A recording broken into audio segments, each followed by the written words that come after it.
A £100 mouse with no Bluetooth, no RGB, and only 5 buttons on paper is dead.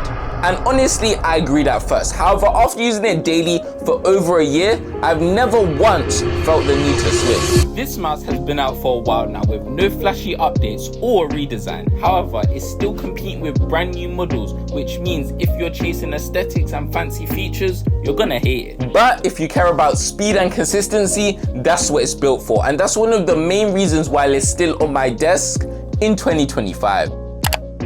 At 58 grams, the V2 Pro is one of the lightest gaming mice you can buy. Typically, they range from 70 to 80 grams, and although that difference doesn't seem very major, it actually matters quite a bit. A lighter mouse takes less effort to move, meaning faster snapshots, and less strain on your wrist after longer gaming sessions, since you're not fighting against weight after every micro adjustment. Razer stripped this device right back. No Bluetooth, no RGB, only 5 buttons, and a basic scroll wheel. But it's not about how much it has, it's about the execution. And the scroll wheel is sharp and precise, the mouse's feet slide smoothly across any surface, and the additional grip tape that comes with it allows you to be secure while having longer gaming sessions, or if you're just a sweaty gamer. And the result of all of these cuts on this system is a mouse that doesn't look flashy, doesn't look crazy, but is built for one thing, and that's just pure speed. And to keep up with that speed while gaming, it needs to have some heavy duty tech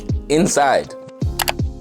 The V2 Pro runs on Razer's 30K DPI sensor, Gen 3 optical switches, and Razer's low latency dongle connection.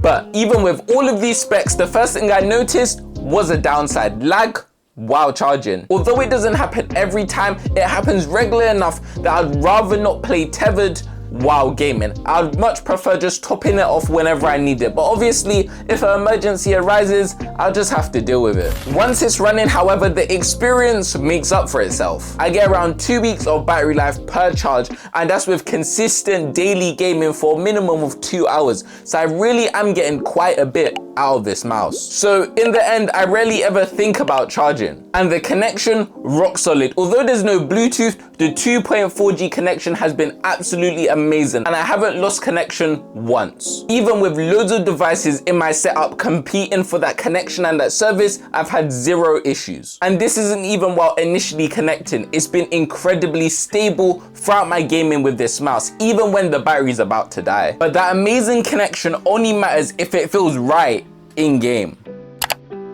And this is where this mouse shines. In shooters, it feels fast and responsive, plus the tracking stays smooth during fast flicks. And the same with the scroll wheel, which allows me to quickly change my weapon in a tense situation. The lightweight design also pays off here as well. Because this mouse is so light, I feel noticeably less strain in my wrist while gaming for longer gaming sessions. Typically, I start getting cramps or my arm just generally starts to become sore, but because this device is so light, I can play for even longer without even thinking, oh, maybe I should stretch. Compared to something a bit bulkier like the Logitech mouse, which puts me out of commission after about 2 hours. But it's not perfect with only 2 side buttons, meaning it does definitely feel very limited in MMOs, games where you typically need loads of inputs to use different powers or abilities. So for anyone that's into those games that require a lot of inputs and a lot of macros, I definitely would say steer clear of this. For me, I don't really mind the stripped back design since I'm really into FPS shooters, which typically only need